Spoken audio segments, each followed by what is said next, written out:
pinpoint exactly what caused So it. a couple of things.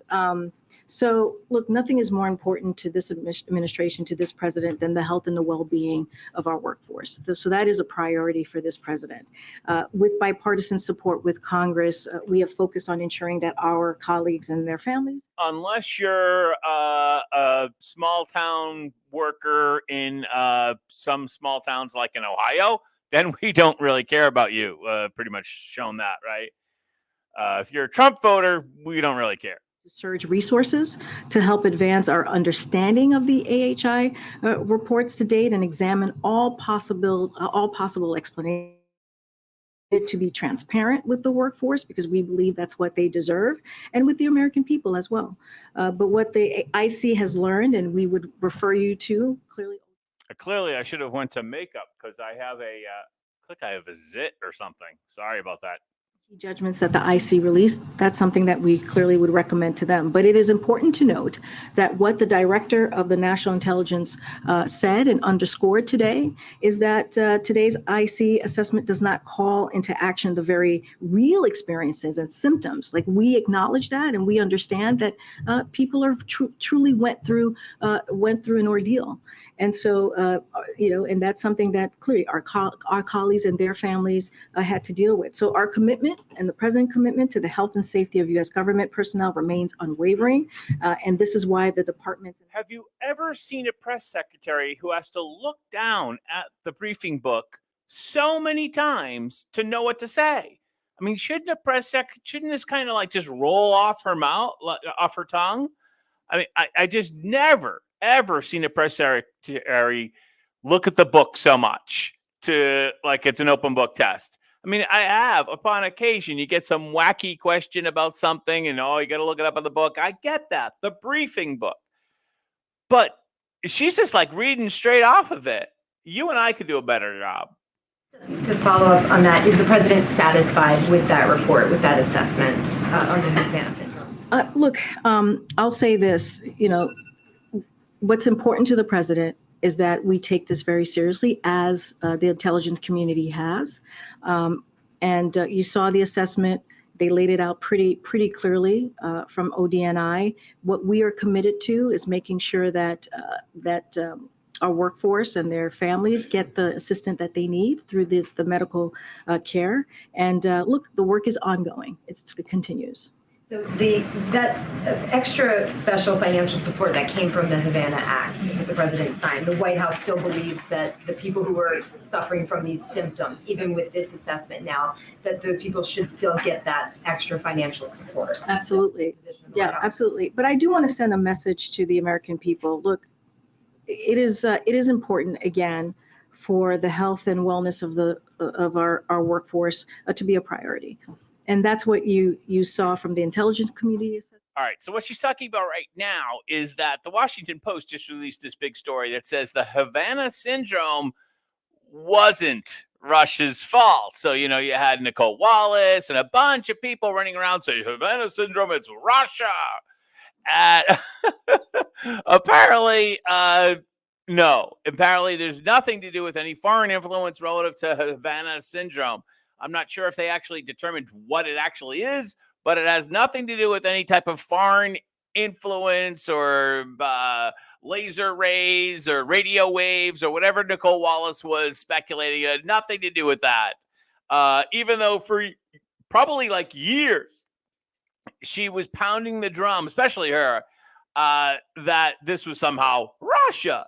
It's important here, and we saw that, right? We saw that he spoke to insulin and how cost needs to go down, and here we see Eli Lilly taking action.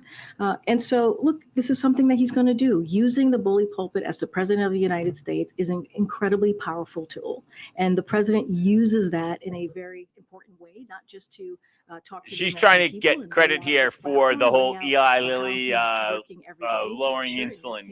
They cut the price like big time. Healthcare, whether it's energy, and making sure that we continue to deliver. But it's also speaking directly to companies out there like Eli Lilly and saying, hey, you all need to change how you move forward, especially on something like insulin that affects so many families across the country. One-on-one conversations. I don't have any conversations to preview, but I think it is important to really speak to the importance of the bully pulpit and the way that the president uses that in a way that's effective and in a way that communicates what the American people need. Thanks, Corinne. China is going through its party Congress process right now, and they're expected to implement the biggest government reshuffle in a decade over there. What will U.S. engagement with the Chinese look like once this process is over? So the approach that we have to China hasn't changed, right? You've heard us say we seek competition, not conflict. You've heard us say that it needs to be practical. That's the way we approach it, calm and resolute. And that is not going to change. And the president will always do what is required to defend our interests, the American people's interests. Still believes it is important to keep the lines of communication open. As you all know, Secretary Blinken very recently, when he was in Munich, had a meeting, a conversation with Wang Yi, his counterpart in China. And so again, keeping those lines of communications open. If you're thinking about our relationship with China as purely cooperative, you're missing the boat. They are not thinking about it as purely cooperative. They are thinking of it as, if we had to pick a side here, they're on the they see us as an adversary. They just flew a spy balloon over our country. Biden's thinking about, everything's fine. No changes. He's expected to further tighten his grip on China after this process is over. How is the administration viewing that? How is the administration planning to engage with it? Look, I'm not going to get into how the process of their annual parliament. I'm going to let them, that's something political. We don't really respond to that. They're going to go through their process. Once that is over, we're going to continue having an open channel conversation. As I mentioned, Secretary Blinken had a conversation with his counterpart Wang Li very recently in Munich when they all gathered there for the summit. And so we're going to continue to have those line of communication. Look, as I said just moments ago, it's going to be resolute, it's going to be practical, and it's going to be calm. And we have been very, very clear. Nothing will change. They don't have a parliament. They have a Politburo. It is not a democracy, Corinne. Democracies have parliaments. China is not a democracy. In the Journal yesterday, where he talked about signing a law that ended Disney's self-governing status in Florida. That essentially provided the company with a favorable tax structure. Now, if Corinne has any sense at all, she won't bite for this Florida Disney story, DeSantis story. Structure developments. How does the White House, that has been cracking down on corporate tax evasion, view this move by DeSantis? I mean, is there any line of thinking that perhaps supports what has just happened in Florida with Disney? So I'm going to be very frank with you, Nandita. I have not read the op-ed, and I don't plan to. Look, the president has been very clear here. He's going to deliver for the American people. I talked about lowering costs. We just talked about Eli Lilly and their great announcement of capping $35 for insulin, which is going to be so important to families across the country. I was just asked about crime and the work that the president has done over the last 2 years to fight crime in communities, something that he inherited when you think about the rise of crime in the last couple of years. And so we're not going to play political games. That's not something that we do here. We're going to continue to stay very focused, laser focused on delivering for the American people. And I'm not going to read that op-ed. Go ahead. Thanks, Corinne. There was a bipartisan rail safety bill that was introduced or proposed today in the Senate. Senate Majority Leader Chuck Schumer endorsed the broad outlines of the proposals. The White House seen it. It's the White House supported in the wake of the East Palestine disaster. We're glad to see bipartisan support. This is something that Secretary Pete has been calling for, and this is clearly to Secretary Pete. Safety measures, which is incredibly important. The bill would increase the maximum fines for safety violations. It would strengthen rules governing trains carrying hazardous materials. It will accelerate the timeline for phasing in safer tank cars and establish a permanent requirement for two-person train cars. So this is a good first step, and we welcome it. We encourage Republicans and Democrats to continue to work together to advance these common sense rail safety measures. And it's again, important first step, and we welcome it. Is there anything just on the executive branch side that you guys are considering or weighing in terms of assistance to East Palestine? So as far you're talking about more economic assistance. Yeah. You've heard from Secretary Buttigieg, you've heard from the EPA administrator speak to how we're going to hold Norfolk, Suffolk accountable here to make sure that they pay for the mess that they created. It's Norfolk Southern. Community of East Palestine. This is something that we are incredibly focused on and serious about. You've even heard the EPA administrator say that if they don't, they will have to pay this 3 times over. And so, look, we're going to keep them accountable, and that's going to be our focus. And then just one final one. Let's just be perfectly clear. The train company, Norfolk Southern, doesn't have enough money to bail out these people in Ohio. They don't. There's not enough money from any single company to do that. Probably. And remember, the train derailment was bad, but the controlled burn, which was authorized by the 2 governors in Ohio and in Pennsylvania, was worse. So like that is where the accountability also has to be. Moving forward with his nomination on the floor. Okay. It's great. I just wanted to circle back to crime. As soon as next week, Congress could end up overturning a new sentencing law in DC that reduces penalties for some violent crimes, among other measures. Is the president prepared to issue a veto if that vote passes and it crosses his desk? So I know we've been asked this question before.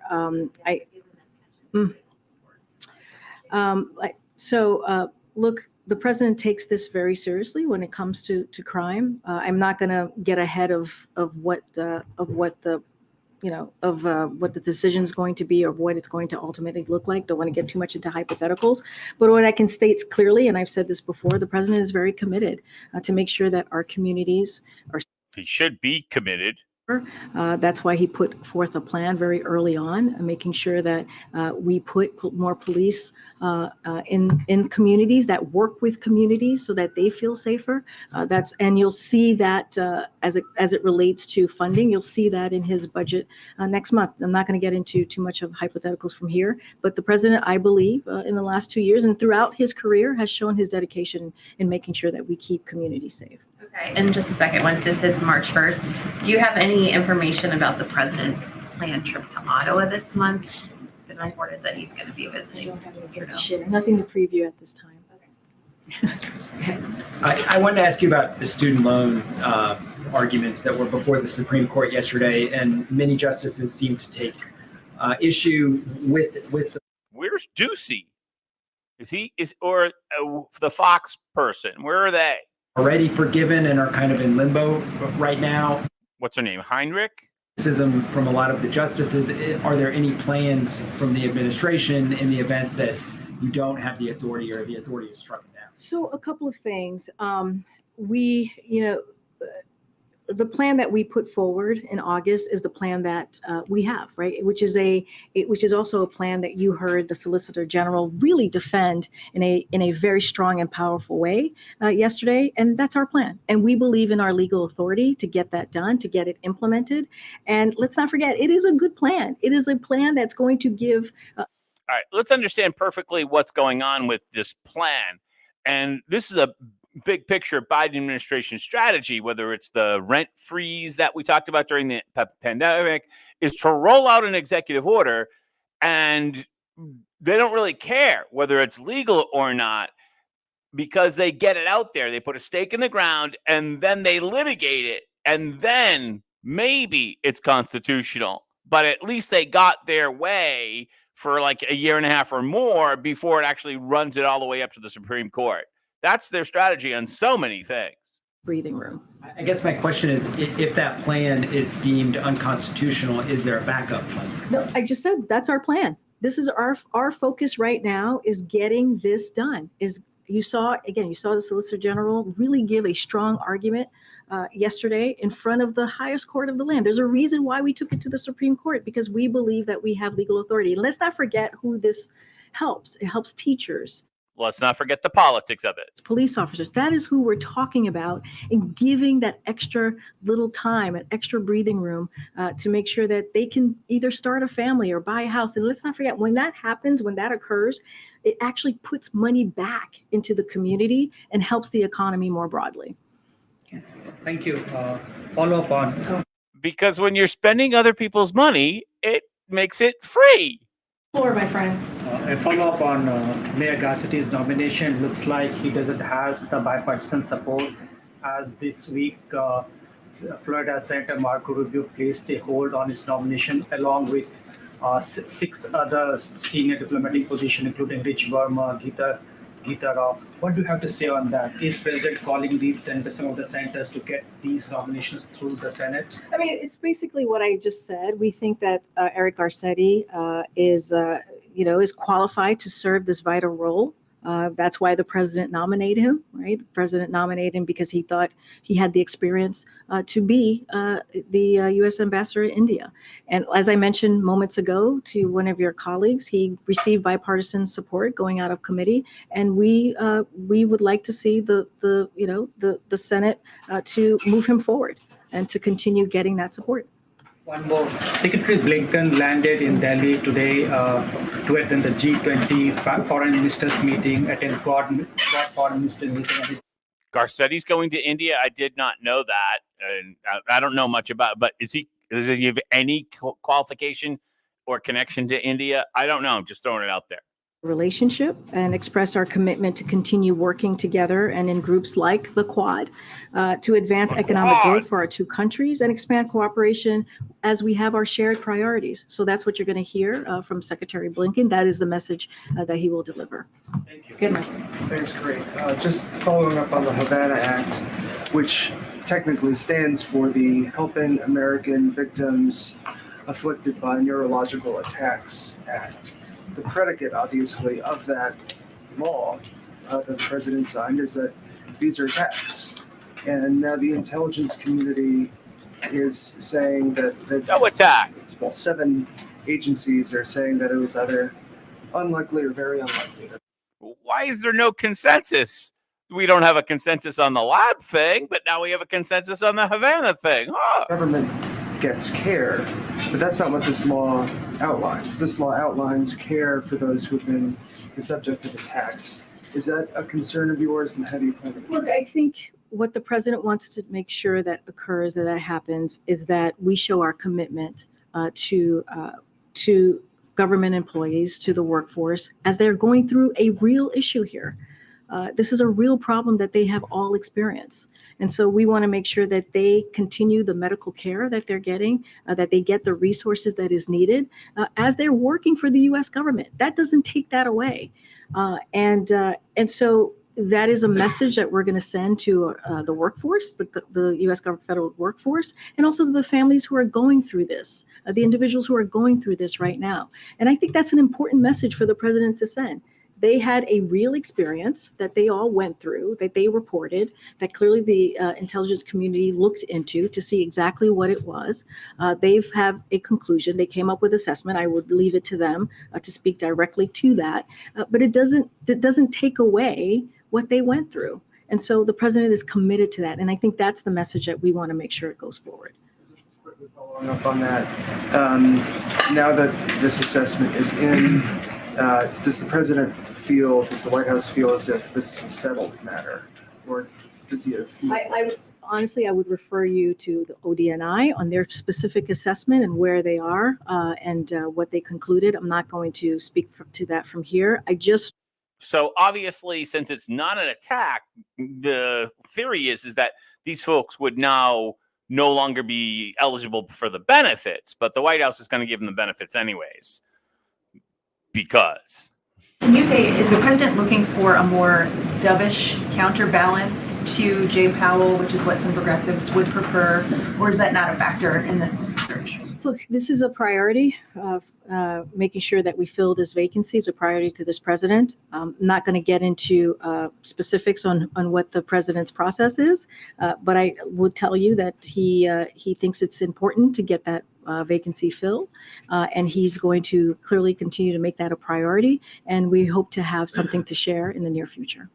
FISA 702 reauthorization. What's the White House's position on reforms to 702 in this round? Would you be open to reforms, or is the White House insisting that the section be reauthorized without any changes? I don't have anything new to share on that particular piece.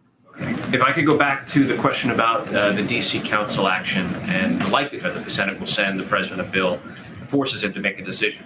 Is it fair to say the president is at this moment undecided? Has he not yet decided what he's going to do? I'm just not going to get into hypotheticals from here. What I can say to you is the president's commitment, just more broadly as it relates to crime, as it relates. So the pattern is when we want to answer the question, we answer the question. And when we don't want to answer the question, well, then we label it as a hypothetical. Get into hypotheticals from here. So let me ask it this way. There are two ways to look at the question. One is to side with the mayor, who said that the council's action went too far and she vetoed it. The other is to side with the members of the council who insisted on enacting it against her objections. Does the president decide where he stands? Does he stand with Mayor Bowser? Does he stand with members of the council? So look, what I can say, so as it relates to DC, I'll say this, and the president has been very clear about this. It's a hellhole. We think that we must do more to reduce crime and save lives. And that's why the president has taken those actions. As it relates to DC more broadly, and the president has said this as well, it's a clear example why DC deserves statehood. Right. And that's something that the president has called for since the campaign. But again, I'm not going to get into particular. They can't manage their current affairs, but they definitely deserve a promotion. That's like everything wrapped up in a nutshell about progressives. Fail upward, right? Happened that he inherited, that happened before he walked into office. So I'll just leave it there and won't speak further to any hypotheticals. I'll go to the back and then I'll come back down. Yeah, thanks, Green. So I want to ask you about the labor secretary pick. Julie Su, while she was a labor secretary of California, during COVID, the state lost between $20 billion and $32 billion in unemployment insurance to fraudsters. Meanwhile, 5 million people had benefits delayed and 1 million people had them wrongfully canceled. Is the president concerned that this will impact her getting confirmed? So a couple of things, because we got to put this all in context of what was happening at the time. It was a historic crush of unemployment claims at the onset of the pandemic. That's what we were seeing. The design of the initial pandemic unemployment systems in years of national investments in UI modernization led to challenges, right? Including fraud attacks, as you were just stating, across the nation in red and blue states alike. That was happening across the country during. Because in part, Fauci sent money to Echo Health Alliance. Echo Health Alliance sent it to China. China had the virus. The virus is the same name as the lab. Entire nation. That's what California was dealing with to ensure that working people who were out of work, and this was not their fault, could continue to pay their rent, could continue to put food on the table, continue to keep the lights on. So look, she believes in safety nets and need to be strengthened. That is something that she indeed believes in. And I'll add this as well. When the president took office, he prioritized combating potential frauds of relief funds, just as he did aggressively and successfully as the vice president. So this is an issue that's important to her, strengthening those safety nets, and also an issue that's important to the president that he's actually taken action on. So does he think she can be confirmed? Oh, absolutely. Yes. She thinks that the Senate should confirm her, and she is the right person for the job and has the experience to do the job. And let's not forget, she has spent the last 2 years working hand in hand, with Secretary Walsh. You talked about TikTok earlier. I'm just curious now, why did the administration then wait so long to ban TikTok in all federal employees? 29 states have already done it, and the president, his first month in office, canceled an investigation by the Commerce Department into TikTok. So why did they wait so long? So I'm not going to speak to any investigation. Look, the process is happening now. That's what we're seeing. What I can say is that the president has been very clear about his concerns with apps like TikTok. And I just laid out the CDC reporting and how it's affecting our children. And the importance of making sure that we deal with this in a real way, which is why he put forth his unity agenda and laying out ways that we can deal with an issue that is affecting the emotional growth. And let's just stop right there and say that we always now have to be, and it's their fault, very, very suspicious of the CDC or any board of health or agency like that when they say what we're doing now is to protect the children. One of the biggest casualties out, if not the biggest casualty out of the whole COVID response, not of COVID, but of the response, is the lack of trust of public health officials throughout the country, right? It's been destroyed. Ideology, and what they're doing again is they're really pushing down the throats of private sector. That's what we're seeing. This is what this piece of legislation is. And a timeline question, any timeline on when the president would issue this veto if we assume this bill passes today? I mean, it depends on the mechanism of the Senate and what ultimately happens and the voting dynamics. I can't speak to that here on the timeline. Thank you, Kareem. Why is President Biden afraid of China? The president is not afraid of China. Did you see the president last week when we went to Ukraine, went to Kyiv? But this is not a president that's afraid of anything. It was a historic trip that many of you said was brave. So clearly, this is a president that's not afraid to go to a war zone. He's not afraid to go there when there's no military presence on the ground. So there's nothing that this president fears. China flew a spy craft over the U.S. The president didn't really do anything to China. And according to the FBI director, China may have created something that has killed more than 1.1 million people in this country. And President Biden is not punishing them. So you're giving me two things here. So let's take them in parts. As we talk about the China surveillance balloon, the president did take that down, and he did it in a way that as it was on its path, we collected information from it. We protected our national security information on the ground, and we did it in a way that was smart, effective, and also protected the American people. That's what the president's always going to put forth is the safety of the American people. So that's what the president did with that particular issue. Look, as it relates to you're talking about the COVID origins, we've been very clear. We've been very clear that we need the data and we need to figure out how to get to the bottom of the COVID origin. There's no consensus. Since the beginning of this administration. So that none of that has changed. But with his campaign, it was all about shutting down the virus and how hard it is for families with an empty chair at the kitchen table because of COVID. If we now know, according to the FBI director, who is most likely responsible for all those empty chairs at all those kitchen tables, why not do more to try to hold them accountable? So I'm going to flip that on its head for. It was because of this president that took action. By the way, the last administration did not have a comprehensive plan to actually, no. Responding to COVID, where did COVID come from? If we know. Peter, you can't tell, first of all, you can't tell me how to answer the question. I'm going to answer it for you, right? So just give me a second. So because he took those actions, he actually helped to save lives because he took action to make sure that people got shots in arms and put a comprehensive plan in front of the American people and put in the work.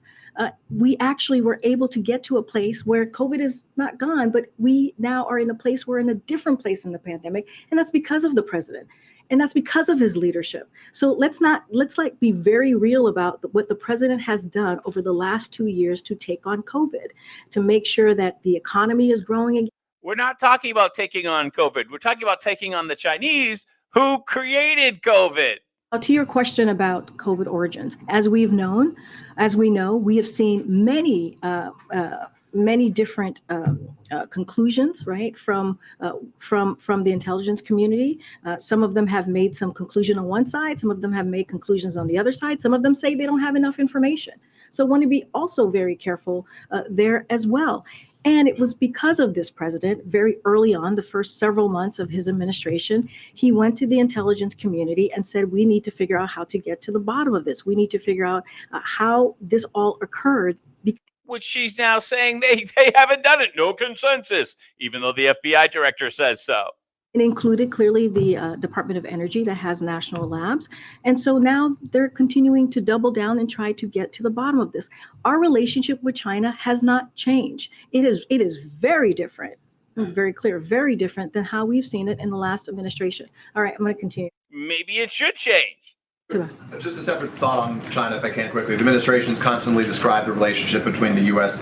and China as one of strategic competition, a point that the president made himself a couple of weeks ago when he spoke about this issue. The Congressman Mike Gallagher, who is the Republican chair of the House Select Committee on China yesterday, referred to this relationship as an existential struggle. Does the White House agree with that characterization? And is the White House understating the threat from China right now? So under this president, we are more prepared to outcompete China, protect our national security, and advance a free and open Indo-Pacific than ever before. That's under this president.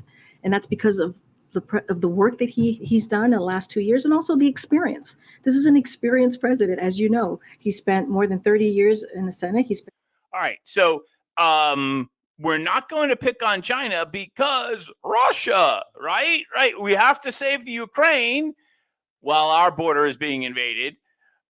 And we cannot pick on China because they're compromised, obviously. It's Russia we have to be mad at. Don't ever forget that. The way we have moved forward is indeed in a bipartisan way. Let me follow up on a separate question that was asked by one of my colleagues in the room about the student loans and the weight of the decision from the Supreme Court as it relates to this. I know that you said earlier that there is no other plan. The plan right now is the one that's being presented before the Supreme Court, and you feel strongly in your case. Obviously, those who have loans that they would owe in case this is rejected don't have that same ability. They have to have a backup plan in case. I know that 2 months would pass before they would have to pay those loans again in case the Supreme Court rejects this here. But what our backup plan is obviously to blame the Republicans. That's the backup plan, right? After the court makes its decision, if they choose to reject it, how should they be preparing right now for that? To get a job, to pay off your loan. In front of the Supreme Court, you saw many of those Americans speaking out loud and clear and saying how important the president's plan is to them because they're being crushed, right? What should be? Don't take out the loan. Home has to have a plan. I hear you, Peter. And you asked me what the message was to the American people. You heard, I just laid out or mentioned how Secretary of Education sent an email out to those borrowers saying that, hey, we have your back. This is an administration, when you think about the president and the last couple of years here, that is kind of his motto, right? We have your back. We will do everything that we can to transfer this debt to other people who don't owe it. Able to be part of this growing economy. And so, look, we do not have another plan. This is our plan. This is it. We believe that we have the legal authority. That's why we took it to the highest court of the land, the Supreme Court. And we're going to continue to fight. And you saw the Solicitor General do a fantastic job. And if we lose this, what we'll do is use it in the 2024 election to blame Republicans. So the issue is not going away. It's either we're gonna win the case or we're gonna blame Republicans because of the court. They might make an unpopular decision. Saying to you, Peter, is this is our plan. It is a good plan because how it helps Americans across the country, especially working Americans, middle-class Americans. So this is our plan. And you heard it. The reason I mentioned the folks that were in front of Supreme Court. Yeah, I've seen a lot of studies that say actually the student loan forgiveness thing helps higher income earners like lawyers and doctors who have a lot of debt. From the SG yesterday, who defended the president's plan in a forceful way in front of the Supreme Court. Has the president spoken to Jimmy Carter in recent days, given the fact that he appears to be doing well, considering the circumstances? Have they had any other opportunities? I don't have any call to preview or to speak to. As you know, the president, I think, spoke to this when he did his ABC interview recently, that he has known Jimmy Carter for some time, was the first senator, to endorse him. And so they have a decades of relationship behind them. And so I would just say that, he continues to wish him well, but I don't have a call to read out. I'll go to the back. All the way to the back, behind you. Thank you. So shifting gears, the Daily Beast reported yesterday that Republican Congressman James Comer invoked President Biden's son, Beau Biden, over not being prosecuted, saying this U.S. attorney had an opportunity to go after the Bidens years ago.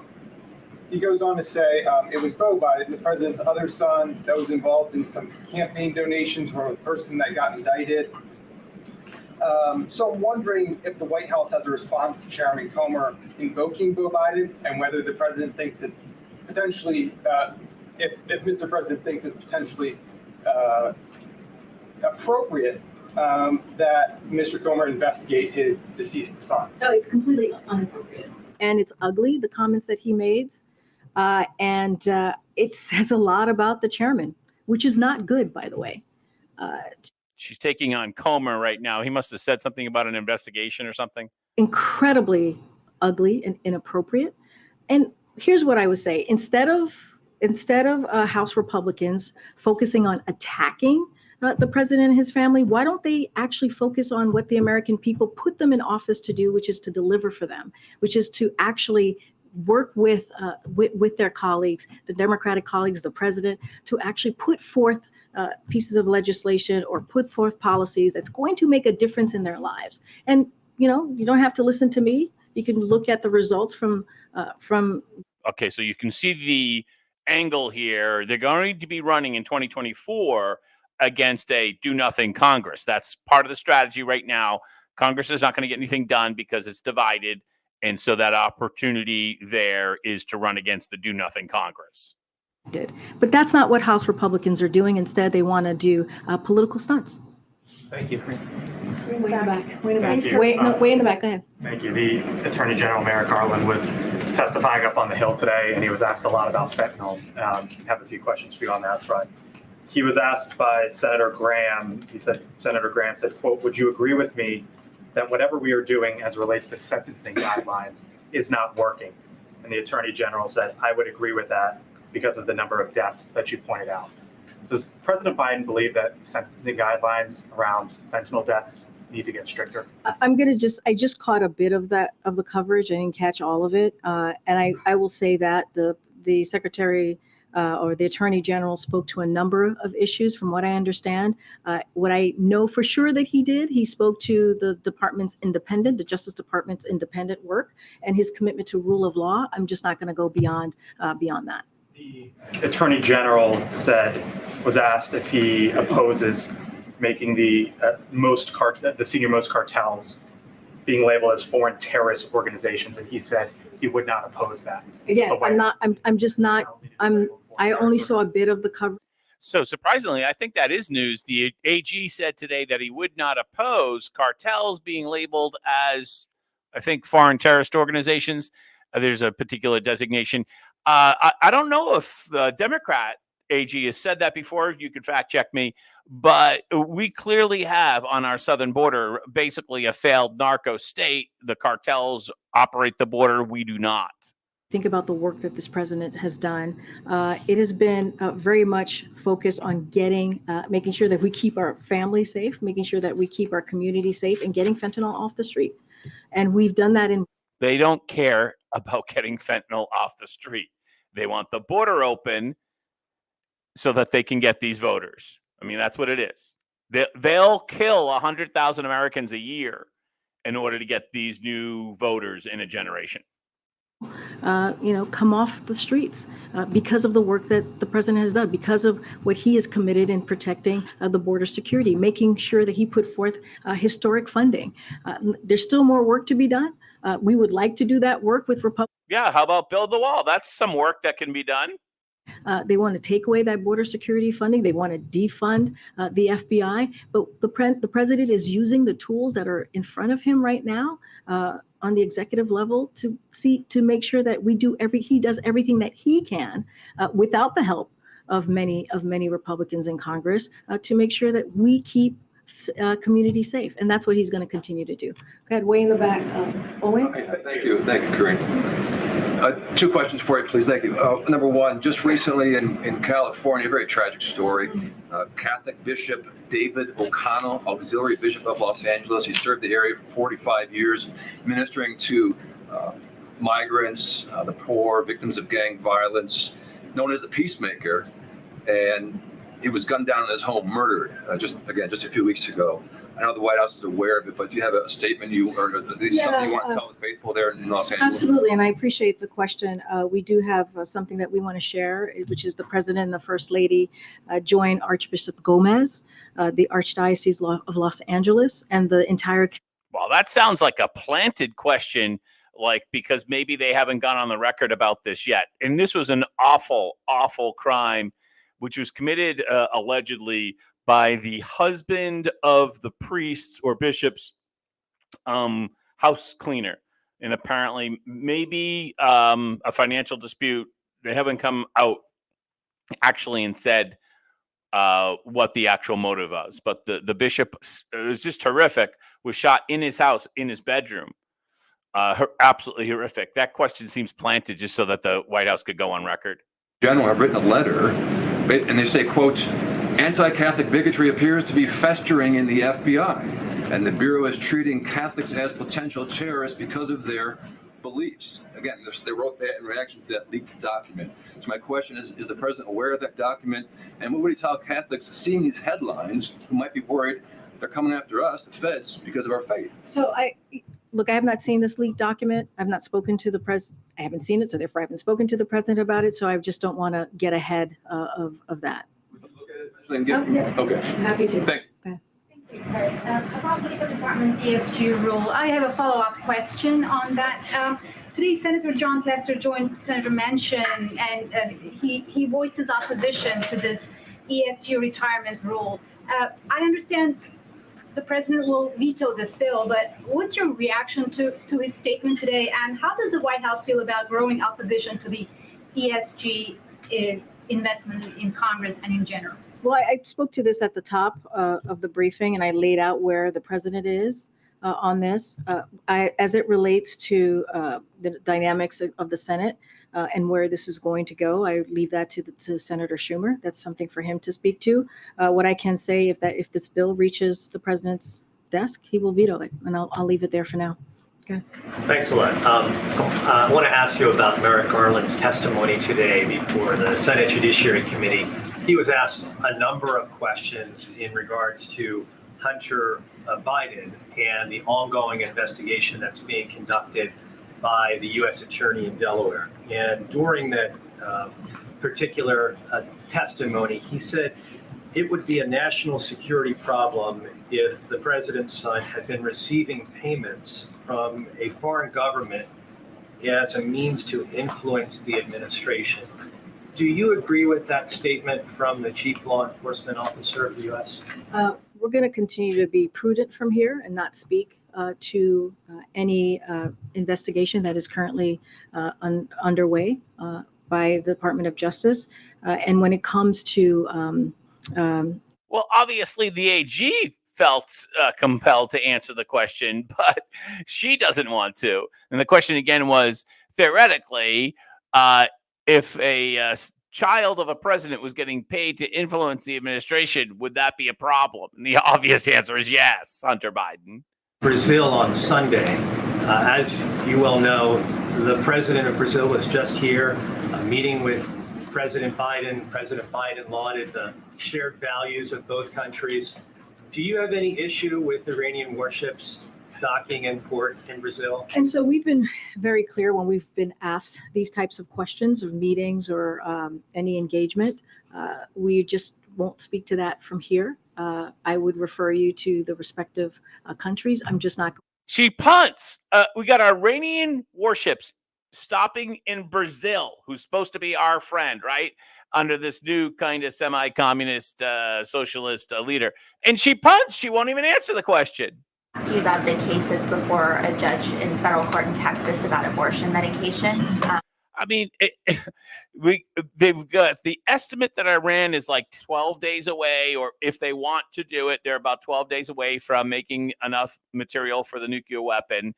And we got Iran with warships, that are went through the Panama Canal, I believe, and are now, but she won't say anything.